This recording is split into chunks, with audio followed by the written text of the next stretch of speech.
மதிப்பிற்குரிய எங்கள் அண்ணன் பாண்டியராஜன் அவர்கள் பேசுகிற போது, இதுவரை தமிழ்நாட்டில் அம்மா உப்பு, அம்மா உரம், அம்மா உணவகம்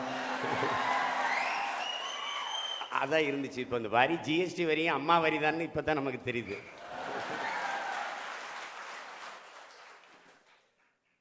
இந்த வரி விதிப்புக்கு பேரு சரக்கு மற்றும் சேவை வரி.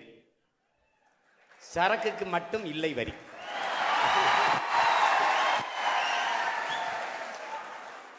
அம்பானியுடைய பெட்ரோலுக்கு வரி இல்லை, அதானியின் மின்சாரத்துக்கு வரி இல்லை, மல்லையாவின் சாராயத்துக்கு வரி இல்லை.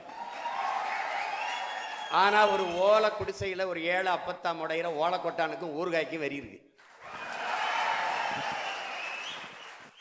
ஊதுவத்திக்கும் மெழுகுவர்த்திக்கும் வரி இருக்கு. பர்கருக்கு 5 விழுக்காடு, கடலை மிட்டாய்க்கு 18 விழுக்காடு, தங்க பிஸ்கட்டுக்கு 3 விழுக்காடு, மக்கள் சாப்பிட்ற பிஸ்கட்டுக்கு 18 விழுக்காடு. கடை என்னது, முதலீடு என்னது, உழைப்பு என்னது, எனக்கு லாபம் 10 விழுக்காடு தான். ஆனால் வரி 25 கூட்டல் 28 53 விழுக்காடு. இப்போ நாம் என்ன சொல்கிறோம், தயவு செய்து பெருமக்களே இந்த லாபத்தை எடுத்துக்கிட்டு வரியை என்ற கொடுத்துருங்க. ஜிஎஸ்டிக்கு முன்னாடி கடைக்கு பொருள் விற்பனைக்கு வந்தது, ஜிஎஸ்டிக்கு பின்னாடி கடையே விற்பனைக்கு வந்தது. இந்த வரி விதிப்பை எப்படி பார்க்குறேன்னா, எனக்கு நீங்கள் பால் தரமாட்டீங்க, பழங்கள் தரமாட்டீங்க, சோறு தரமாட்டீங்க, நீர் தரமாட்டீங்க, ஆனால் தினம் 100 மில்லி ரத்தம் மட்டும் எடுத்துட்டு போயிருவீங்க. அப்படின்னா நான் வாழ மாட்டேன், வளர மாட்டேன், செத்து போயிடுவேன். ஒரு நாடு தன் நாட்டின் மண்ணின் வளம், மனித பேராற்றல் இதை பயன்படுத்தி உற்பத்தியை பெருக்கி லாபத்தை ஈட்டி வளர்வதுதான் பொருளாதார வளர்ச்சி. வெறும் வரியை மட்டும் வாங்கி வாங்கி வாங்கி வாங்கி ஒரு நாடு பொருளாதாரத்தில் வளர்ச்சி அடையும் என்பது வேடிக்கை. பொருளாதாரத்தில் பல அடுக்குகள் இருக்கு. ஒன்று ஒட்டுண்ணி பொருளாதாரம், அடாவடி பொருளாதாரம், வர்த்தக பொருளாதாரம், பொதுநல பொருளாதாரம், சேவை பொருளாதாரம். இதுல இந்த ஜிஎஸ்டி வரிங்கிறது அடாவடி பொருளாதாரம். நான் தோட்டத்தில் போய் வாழையை வைப்பேன், அதை நட்டு வளர்த்து அதுக்கு தோவை இழிச்சு விட்டு அதுக்கு மண்ணடைச்சி விட்டு உரம் போட்டு வளர்த்து எல்லாம் வைப்பேன். அது தார் விட்டு பழுத்து தொங்கும்போது ஒரு யானை வந்து கொலையோட தின்னு போயிடும். இதுதான் இந்த ஜிஎஸ்டி. இந்த பொருளாதார கொள்கைக்கு பேர் அடாவடி பொருளாதார கொள்கை. எங்க அண்ணன் சொல்றாரு, மாநிலங்களினுடைய வருமானம் பெருகிவிட்டதுன்னு. அப்படின்னா தமிழ்நாடு அரசு பெற்ற 5 லட்சம் கோடி கடனை கட்டிடுவீங்களா நீங்க? இப்போ இது ஒவ்வொரு மாநிலங்களினுடைய பொருளியல் தன்னாட்சியின் மீது தொடுக்கப்பட்ட போர். அதை நல்லா விளங்கணும். நம் நாடு ஏற்றுக்கொண்டிருக்கிற பொருளாதார கொள்கை தனியார்மய, தாராளமய, உலகமய பொருளாதார கொள்கை, சந்தை பொருளாதார கொள்கை. சந்தை பொருளாதாரத்தை ஏற்றுக்கொண்டிருக்கிற எந்த நாடும் வாழாது, வளராது. இது சத்தியம், எழுதி வச்சுக்கணும். இங்க மெழுகுவர்த்தி, ஊதுவத்தி, ஓலைக்கொட்டான், ஊறுகாய்க்கு வரி ஏற்றிருக்கீங்களா இல்லையா? முன்னாடி வரி இருந்ததா இல்லையா? நீங்க பாதிப்பு இல்லைன்னா நெசவாளர் எதுக்கு போராடிட்டு இருக்கான்? எதுக்கு திரைத்துறையை மூடிட்டு இருக்கான்? எதுக்கு இந்த கோவைனாவே மாவரைக்கிற எந்திரம் தான். எதுக்கு பல்லாயிரக்கணக்கான தொழிலாளர்கள் போராடிட்டு இருக்காங்க? நீங்களே என்ன சொல்லி வாங்க பேசிக்கலாம், தீர்த்துக்கலாம், மறுபடியும் சரி செஞ்சுக்கலாம்னா அப்ப பிரச்சனை இருக்குல்ல.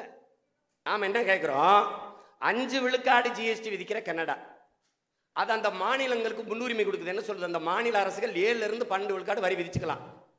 இந்த 5 விழுக்காடு ஜிஎஸ்டி விதிக்கிற கனடா நாடு கல்வியையும் மருத்துவத்தையும் சரியாக, சமமாக, தரமாக, இலவசமாக கொடுக்குது.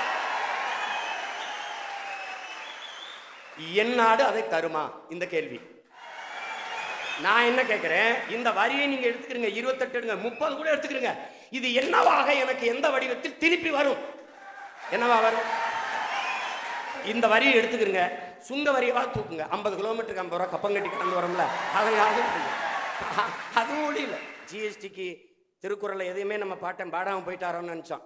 பாடியிருக்கிறார், வேலோடு நின்றான் இடுவென்றது போலும் கோலோடு நின்றான் இரவு. இதுக்கு என்ன அர்த்தம்?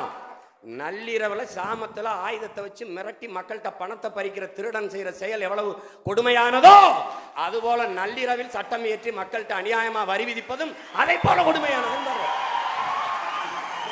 எல்லா நாடும் ஏன் நாட்டில் வந்து முதலீடு செய்து, ரஷ்யா வருது, கொரியா வருது, ஜப்பான் வருது.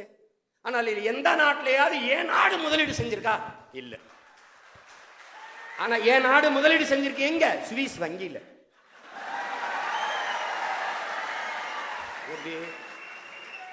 சுவிஸ் வங்கியிலிருந்து கருப்பு பணத்தை கொண்டு வாங்கன்னா அப்பத்தான் சுருக்கு பையில இருந்து கருப்பு பணத்தை எடுக்கிறது.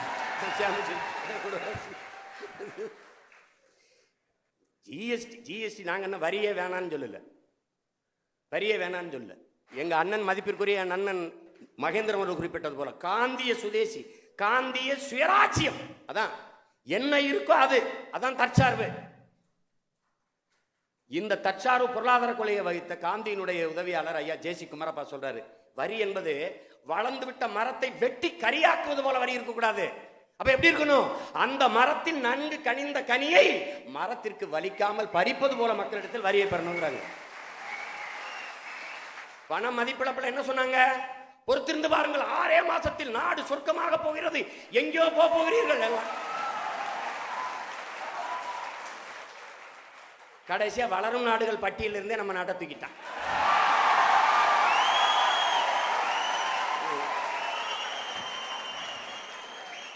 ஏழ்மையை ஒழிக்கணும், ஒரே வழி ஏழையை கொண்டு.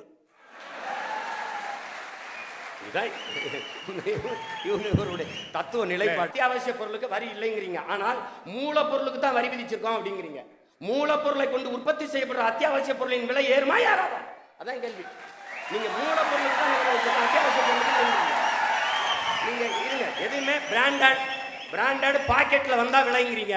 அரிசி 1 கிலோ பாக்கெட்டு, பருப்பு 1 கிலோ பாக்கெட்டு, பால் பாக்கெட்ல வருது, அப்புறம் என்ன மைதா பாக்கெட்ல வருது, ரவா பாக்கெட்ல வருது, எல்லாமே பாக்கெட்ல தானே வருது பிராண்டட். அப்ப அதுக்கு வரி இருக்கா இல்லையா?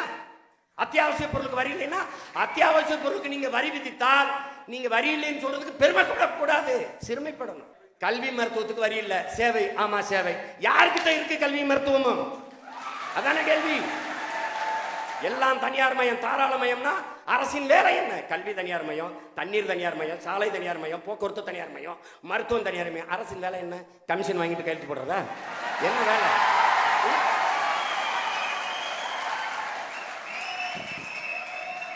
பக்கத்துல ஒரு மாநிலத்துல 10,000 கிலோமீட்டருக்கு நதிகளை இணைத்து கொண்டு வர்றார் சந்திரபாபு நாயுடு. இங்க பிரிந்து போன 4 அணியை இணைக்கிறதுக்கு வேலை நடக்குது. அங்க அந்த ஆந்திர மாநிலத்துக்குள்ள சந்திரபாபு நாயுடு அவர்கள் 2500 தடுப்படைகளை கட்டுவதற்கு போராடி கொண்டிருக்கிறார். இங்க 3500 டாஸ்மாக் கடைகளை திறக்க போராடி கொண்டிருக்கிறார். எல்லாம் தெரிஞ்சுக்கிட்டா சரி. நன்றி, வணக்கம்.